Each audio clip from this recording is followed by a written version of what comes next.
Hello everyone, welcome to Naira study hub. आप सब कैसे हैं?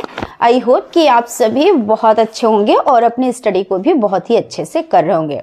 तो फ्रेंड्स, आज के वीडियो लेक्चर में हम किस पर डिस्कस करेंगे? तो जो आपका फर्स्ट पार्ट हो गया, यानी फर्स्ट पार्ट में भी हमने इन्हीं चीज़ों पर डिस्कस किया था। आज उन चीज़ों को रिवीजन करेंगे और कुछ चीज़ें आगे भी पढ़ेंगे, ठीक है?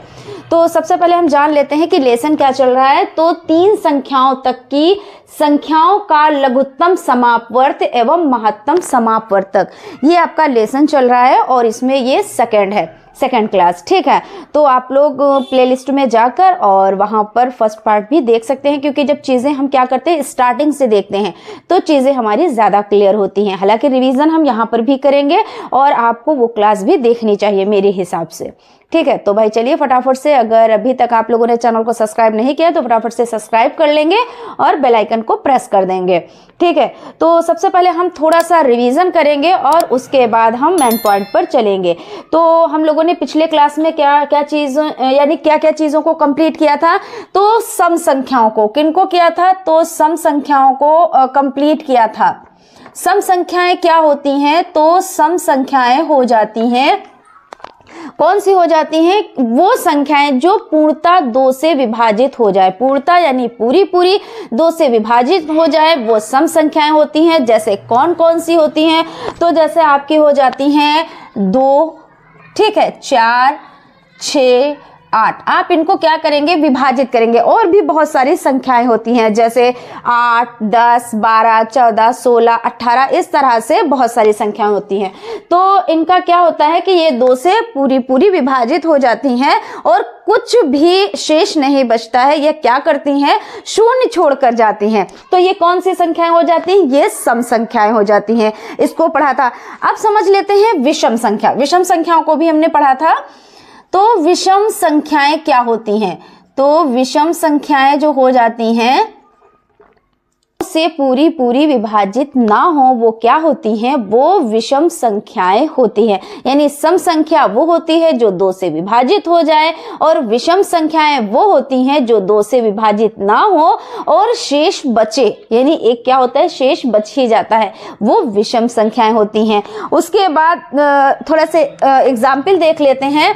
एग्जाम्पल में जैसे 1 हो जाता है, 3, ठीक है, 5, और आपका क्या हो जाएगा? 5 के बाद 7 हो जाएगा। आपका क्या होगा? सम संख्याएं तो 2, 4, 6, 8। विषम संख्याएं 1, 3, 5, 7, इस तरह से डॉट कई संख्याएं। फिर उसके बाद आपका क्या हो जाता है? भाज्य संख्याएं। भाज्य संख्याओं को भी हम लोगों ने पढ़ा था। भाज्य संख्याएं, भाज्य संख्याएं क्या होती हैं? तो भाज्य संख्याएं वो संख्याएं होती हैं जिस संख्या में एक व स्वयं के अलावा और भी कोई संख्या हो, ठीक है, क्या हो? किसी भी संख्या का भाग जाए, यानी वो खुद हो, स्वयं हो, या एक से तो सभी संख्याएं विभाजित हो जाती हैं और खुद से, ठीक है, और भी कई संख्याएं हो, भले एक ही वो संख्या हो, तो वो कौन सी संख्या कहलाती है? वो भाज्य कहलाती है। अब भाज्य संख्याओं में कौन कौन सी हो जाएंगी? जैसे 4, ठीक है। एग्जाम्पल के लिए जो 4 संख्या है, यानी 4 नंबर है, वो हो जाएगा 6, 8, ये सभी क्या हो जाएंगे? ये भाज्य संख्या में आएंगे। अब भाज्य संख्या में क्यों आएंगी? क्योंकि देखिए ये 1 से भी विभाजित होंगी, स्वयं से भी विभाजित होंगी, प्लस किसी और संख्या से भी विभाजित होंगी। तो यानी यहाँ पे हम देख लें, 1 से विभाजित, स्वयं से विभाजित और 2 से, यानी 2 दूना 4। तो ये कैसी संख्याएं हैं? ये भाज्य संख्याएं हैं, ठीक है, क्लियर है? अब आ जाएं आप अभाज्य संख्या। तो अभाज्य संख्या किसको कहते हैं? यहाँ पे लिख देते हैं। फिर से रिवीजन हो रहा है, लेकिन जितना ज्यादा आप रिवीजन करेंगे उतना बेस्ट होता है। अभाज्य संख्याएं, अभाज्य संख्याएं, तो इसमें क्या होता है? देखिए भाज्य का ये जैसे सम है और विषम अपोजिट हो जाता है ना इसका, ऐसे भाज्य और अभाज्य।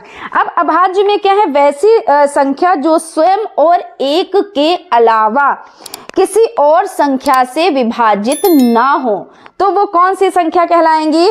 तो वो संख्या अभाज्य संख्या कहलाएंगी। जैसे फॉर एग्जाम्पल आपका हो जाता है 3, ठीक है, 5, और कौन सी हो जाती है? 7, और कौन सी हो जाती है 11, ठीक है ना। तो ये कौन सी संख्या है, ये अभाज्य संख्या है। और कौन सी हो जाएगी 19, और बहुत सारी संख्याएं हैं, ठीक है। लगभग ये कितनी संख्याएं होती हैं, तो आपकी जो अभाज्य संख्याएं होती हैं वो 25 होती हैं, ठीक है। और भाज्य संख्याएं जो हो जाती हैं वो 74 होती हैं। 1 से 100 के बीच में हम बात कर रहे हैं, ठीक है। 1 से 100 के बीच में 74 जो संख्या हो जाती है यानी 74 वो भाज्य होती हैं, और 25 अभाज्य होती हैं। और एक संख्या ना तो भाज्य होती है ना अभाज्य होती है। एक मतलब जो आपका फर्स्ट नंबर होता है 1, ठीक है। ये ना तो भाज्य है और ना अभाज्य। बहुत ज्यादा इंपॉर्टेंट क्वेश्चन है, पिछली क्लास में भी हमने बताया था कि ये क्वेश्चन हो जाता है। एक दो के लिए क्वेश्चन पूछ लिए जाते हैं, ये सम संख्या है कि विषम है। तो ये जो दो संख्या जो आपकी हो जाती है, यहाँ पे ये देख लेते हैं 2, इसकी बात कर रहे हैं। तो ये भी बहुत इंपॉर्टेंट क्वेश्चन है। कैसे इंपॉर्टेंट हो जाता है, तो ये सम अभाज्य, ठीक है। ये इकलौता ऐसा नंबर है जो सम अभाज्य है, ठीक है। चीजें क्लियर है ना।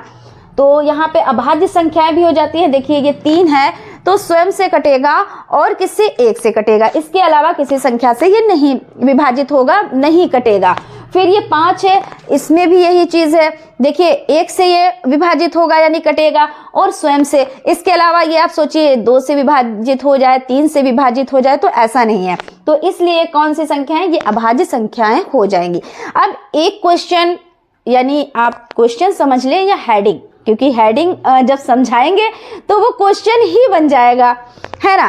तो बहुत लोग कंफ्यूज रहते हैं, इसलिए ये चीज हम बता रहे हैं कि अभाज्य और विषम संख्याओं में अंतर। कल ये हेडिंग रह गई थी आप लोगों की, क्योंकि हमने कहा बहुत ज्यादा बड़ी क्लास यानी लॉन्ग क्लास नहीं लेंगे, और तभी हमने कहा था कि अगली क्लास में इस पर हम डिस्कस करेंगे। तो अभाज्य और विषम संख्याओं में अंतर, आप हेडिंग डाल लें, अभाज्य और विषम संख्याओं में अंतर, विषम संख्याओं में अंतर। अब आपने देखिए भाज्य और अभाज्य पढ़ा, सम और यानी सम और विषम पढ़ा, ठीक है। तो सम में क्या था, इसमें देखिए सम में क्या था कि वो संख्या जो 2 से पूर्णतः विभाजित हो जाए। विषम संख्या कैसी थी कि वो संख्या जो 2 से पूरी ना विभाजित हो। और भाज्य संख्या यानी जिसमें 1 से वो विभाजित हो जाए और स्वयं से विभाजित हो जाए, इसके अलावा और भी संख्याओं से विभाजित हो जाए, वो भाज्य है। कि एक हेडिंग है लघुत्तम समापवर्त निकालने की विधियां। तो लघुत्तम समापवर्त निकालने की कितनी विधियां हो जाती हैं, तो देखिए एक आपकी हो जाती है गुणनखंड विधि, और एक आपकी कौन सी हो जाती है, तो भाग विधि। यानी गुणनखंड विधि से आप निकाल सकते हो और भाग विधि से भी आप निकाल सकते हो। और इस तरह के क्वेश्चन पूछे जाते हैं। कभी कभी एग्जामिनर ऐसे क्वेश्चन कर लेता है कि जो ये लासा है यानी लासा निकालिए भाग विधि से, या कभी पूछ लेते हैं लासा निकालिए गुणनखंड विधि से, या कभी कोई कंडीशन नहीं लगाते हैं, तब आप किसी भी विधि में या गुणनखंड विधि में कर सकते हो या भाग विधि में कर सकते हो। अगर उन्होंने कंडीशन लगा दी तब आपको उसी तरह से करनी है। अगर आपने कंडीशन के अकॉर्डिंग वर्क नहीं किया है तो आपको नंबर नहीं मिलेंगे। ये चीज आप लोग ध्यान में रखिएगा। भले आंसर वही आ जाता है, सब कुछ है, लेकिन जो उन्होंने कंडीशन लगाई है कंडीशन के अकॉर्डिंग ही आप लोगों को वर्क करना रहेगा, ठीक है। क्योंकि कुछ लोग ऐसा हो जाता है ना कि हमने तो किया, आंसर भी सही आया, लेकिन आपने क्वेश्चन को कायदे से नहीं पढ़ा, सही ढंग से नहीं पढ़ा। उन्होंने क्या कहा, यानी एग्जामिनर ने क्या कहा कि गुणनखंड विधि से आप लासा निकालिए, आपने क्या किया, भाग विधि से आपने लासा निकाल दिया। अब क्या है, तो जब आपने कंडीशन नहीं कंप्लीट की तो भाई आपको नंबर कैसे मिलेंगे, ये भी चीज है। तो चलिए हम समझ लेते हैं। सबसे पहले उदाहरण देखते हैं कि किस तरह से गुणनखंड विधि से लासा निकाला जाता है, ठीक है। तो 12, 15 और 25 का लासा निकालना है। तो प्रश्न आपका हो जाएगा, प्रश्न 1 है, ये एग्जाम्पल में है, ठीक है। 12, 15 और क्या रहेगा, और 25 का लासा किससे निकालना है, तो गुणनखंड विधि से निकालना है। तो 12, 15, 25 का लासा गुणनखंड विधि से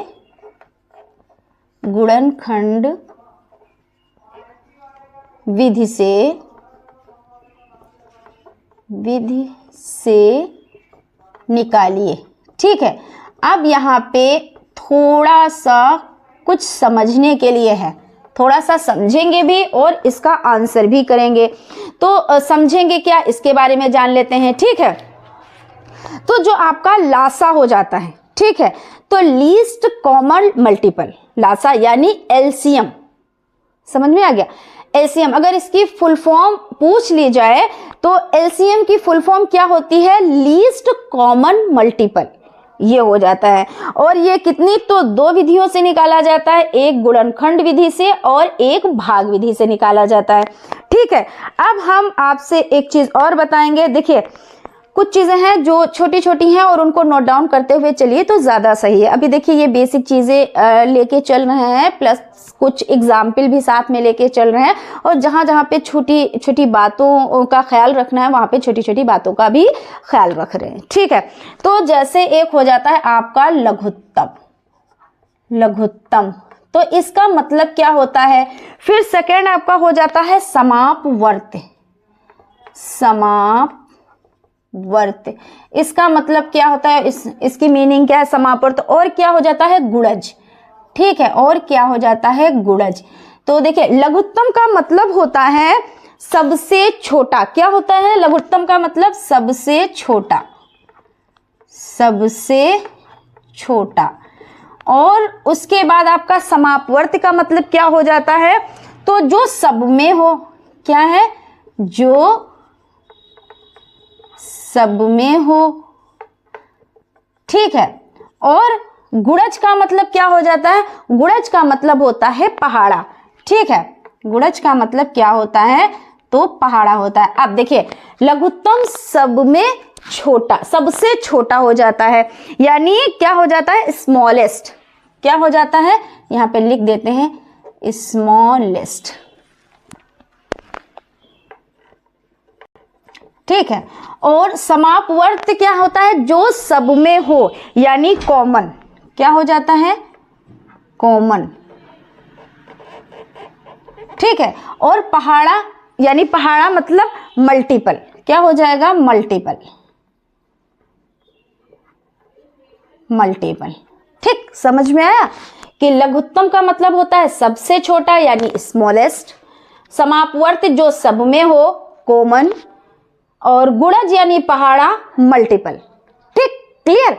चलिए भाई, जो आपका एग्जाम्पल है इसको हम लोग देख लेते हैं, इसको इरेज करते हैं। ठीक है ना, आप लोगों ने नोट डाउन कर लिया होगा। चलिए भाई देखिए यहाँ पे 12, 15, 25 का लासा गुणनखंड विधि से निकालना है। तो गुणनखंड विधि से निकालने के लिए हम क्या करते हैं, एक एक नंबर को उठा लेते हैं। ठीक है, तो एक एक नंबर को हम जब उठाएंगे तो हमने क्या किया, सबसे पहले हमने 12 को उठा लिया। ठीक है, अब इसका हम क्या करेंगे, देखिए 2 से काटेंगे इसको, तो 2 छंग 12 हो जाता है। फिर उसके बाद 2 से काटेंगे तो 2 तिया 6 हो जाता है। फिर किससे काटेंगे, तो 3 से, 3 एकन्नम 3। इसकी देखिए इसमें सबसे बड़ी बात ये होती है कि तब तक हम इसको काटते रहेंगे जब तक लास्ट में 1 ना आ जाए। ठीक है, तब तक हम इसको काटते रहेंगे। किसी से भी देखिए यहाँ पे ये 2 से कट गया, फिर ये 2 से कट गया, फिर ये 3 से कट गया, लास्ट में कितना बचा, 1 बचा। क्लियर है। फिर उसके बाद देखिए यहाँ पे 15, हमने 15 को यहाँ पे नोट डाउन कर लिया। अब क्या करेंगे, ये किससे कटेगा, तो आपका देखिए 5 तिया 15, 3 पचे 15। तो आप पहले 3 से भी काट सकते हैं, पहले 5 से भी काट सकते हैं। ऐसी कोई शर्त नहीं होती है कि हम 3 से पहले काटेंगे तो ऐसा तो नहीं, गलत हो जाएगा। गलत क्यों होगा भाई, जब कट रहा है तो आप काट दें। ठीक है, तो 3 पचे 15। फिर उसके बाद देखिए ये 5 हो गया, तो 5 एकम 5, ऐसे भी आप काट सकते थे।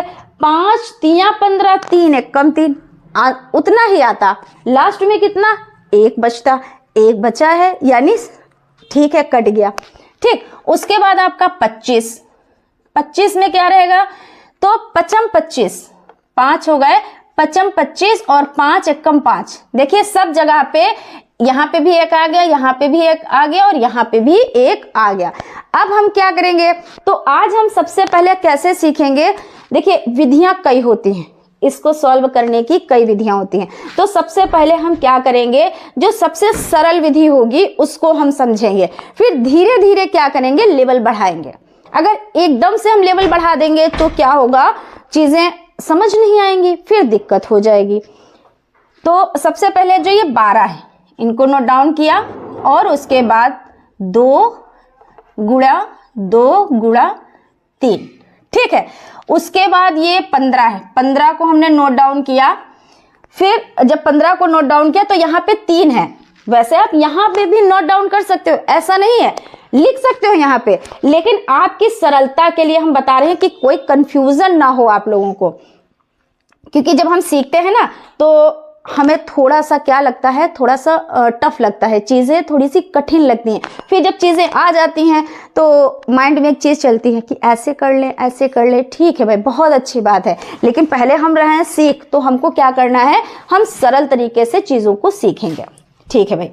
तो यहाँ पे हमने 3 इसको लिया और 3 ही के नीचे रख दिया, ठीक। अब आप कहेंगे मैम यहाँ पे जगह बच गई, तो क्योंकि इसके पास 2 नहीं है, 2 नहीं है तो हमने 2 वाली जगह दी छोड़। फिर उसके बाद हमने क्या किया, ये 5 बचे तो हमने 5 इसको उतार लिया, ठीक है, क्लियर है।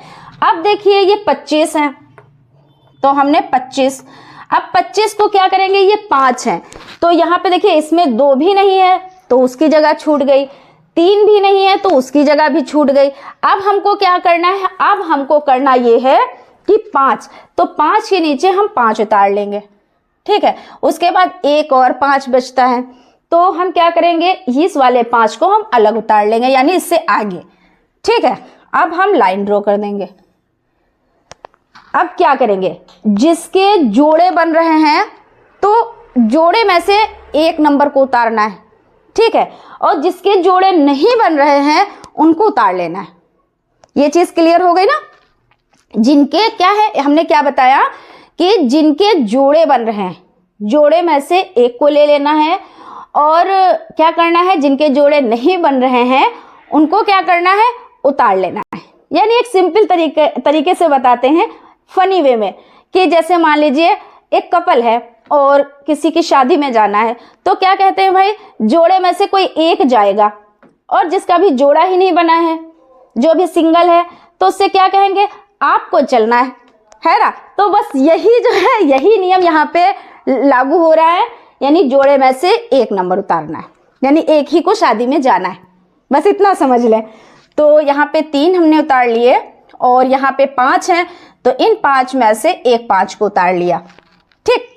फिर उसके बाद एक ये अकेला है, इसको तो भाई ले चलना है क्योंकि ये अकेला है भाई, है ना। 2 लोग होते तो क्या कहते भाई, एक ही लोग को जाना है, ठीक है। फिर उसके बाद ये 2 भी अकेले हैं भाई और ये वाले भी 2 अकेले हैं, ठीक। अब क्या करना है, सबका गुणा कर देना है। क्या करना है, सबका गुणा कर देना है।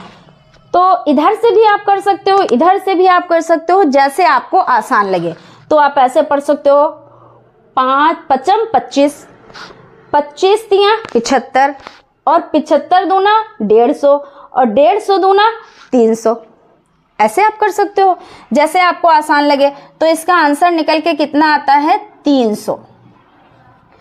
अब ये आपका कंप्लीट हो गया, ठीक है। आप लोग फटाफट से इसको नोट डाउन कर लें।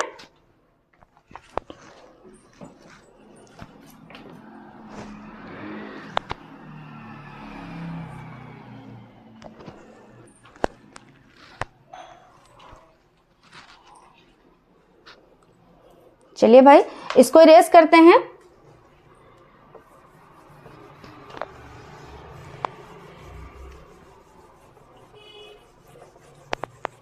अगर भाई चीजें क्लियर हो रही हो तो भाई एक लाइक तो कर ही दीजिए और जितना हो सके वीडियो को शेयर भी करें, क्योंकि भाई सबका बेनिफिट होना चाहिए, है ना। फिर अगला है 12 और 16 का लासा ज्ञात करना है। तो क्वेश्चन क्या हो जाता है, 12 और 16 का लासा ज्ञात कीजिए। ज्ञात कीजिए। अब इसमें आपको क्या करना है, देखिए वही विधि लेकर चलेंगे अभी, आज तो उसी विधि पर हम काम करेंगे, ठीक है। क्योंकि एक क्वेश्चन 2 क्वेश्चन में चीज़ें क्लियर नहीं हो पाती, जब हम कई क्वेश्चन पर वर्क करते हैं तो चीज़ें हमारी क्या होती हैं, हमारी चीज़ें क्लियर हो जाती हैं, ठीक है। तो हम उदाहरण के लिए कई क्वेश्चंस देखेंगे, उसके बाद जो इसकी सीरीज में क्वेश्चन होते हैं उन पर वर्क करेंगे, तो एक लेसन जो आपका हो जाता है वो कई दिनों तक चल सकता है। कई दिनों से मतलब नहीं होता है, मतलब इससे होता है कि हमें कितना आया। जब आपकी चीज़ें कंप्लीट हो जाए तब भाई आप लोग कमेंट करिए कि मैम अब कंप्लीट हो गई, अब रिवीजन भी हो गया, सब चीज़ें हो गई, अब अगले लेसन पर चलिए, ठीक है। तब हम आगे बढ़ेंगे, अगले लेसन पर वर्क करेंगे, ठीक। तो यहाँ पे क्या हो जाता है 12, तो सबसे पहले हमने 12 को उठा लिया और इसका क्या किया, देखिए 12 तो 2 छंग 12, 2 छंग 12, 2 तियां 6 और 3 एकम 3। अब ये कट गया ना, लास्ट में एक बचा, वही चीज की भाई एक आ जाए मतलब सही है। फिर उसके बाद 16, तो 2 अट्ठी 16, 2 चक्कू 8, 2 दूना 4 और 2 एकम सॉरी यहाँ पे 2 एकम 2। अब यहाँ पे भी एक आ गया और यहाँ पे भी एक आ गया, यानी ये कट गया, ठीक है। तो अब हम देख लेते हैं कि अब क्या करना है। तो 12 को नोट डाउन करेंगे इज इक्वल टू, फिर उसके बाद क्या करेंगे 2 गुणे 2 गुणे 3, ठीक। फिर उसके बाद क्या करेंगे 16 को नोट डाउन करेंगे, फिर 2 गुणे 2 गुणे 2 गुणे और 2, ठीक है। अब हम क्या करेंगे लाइन ड्रॉ करेंगे। फिर देखिए इसका जोड़ा बन रहा है, तो इस जोड़े में से एक उठा लेंगे, यानी 2 है 2 बार तो एक उठा लेंगे। फिर इस जोड़े में से हम क्या करेंगे एक उठा लेंगे। फिर यहाँ पे हम क्या करेंगे, देखिए 3 है तो हम देखिए इस 3 को ले लेंगे और क्या करेंगे 2 को ले लेंगे और ये भी 2 है, यानी वही वाली बात कहने वाली जो अभी हमने आप लोगों को बताया कि अगर जोड़ा है तो एक को बारात में ले चलना है, और जोड़ा नहीं है सिंगल है बेचारा तो उसको तो ले ही चलना है, उसमें तो कहने वाली कोई बात ही नहीं, झगड़ा वगड़ा होने ही नहीं हुई है ना। तो बस वही वाली बात हो गई, चलिए वो तो फनी वाली बात हो गई, फनी वे में हो गए। 2 दूना 4, 4 दूना 8, दूना 16, आप ऐसे, और ये 3, तो यहाँ पे आप ऐसे भी कर सकते हो और आप ऐसे भी कर सकते हो। देखिए 3 दूना 6, 6 दूना 12, 12 दूना 24 और 24 दूना 48, ऐसे भी आप कर सकते हो। तो जैसे आपको आसान लगे, तो इज इक्वल टू 48, यानी 48 जो आपका हो जाएगा वो आंसर हो जाएगा। क्लियर है ना, ठीक।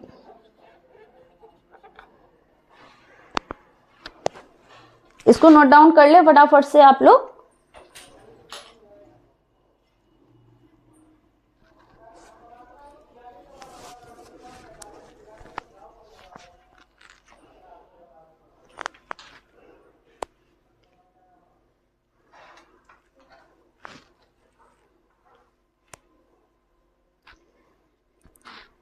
तो फ्रेंड्स कैसी लगी आज की क्लास, तो आप लोग कमेंट बॉक्स में कमेंट ज़रूर करें, और अगर चीज़ें पसंद आई हो तो लाइक भी ज़रूर करें।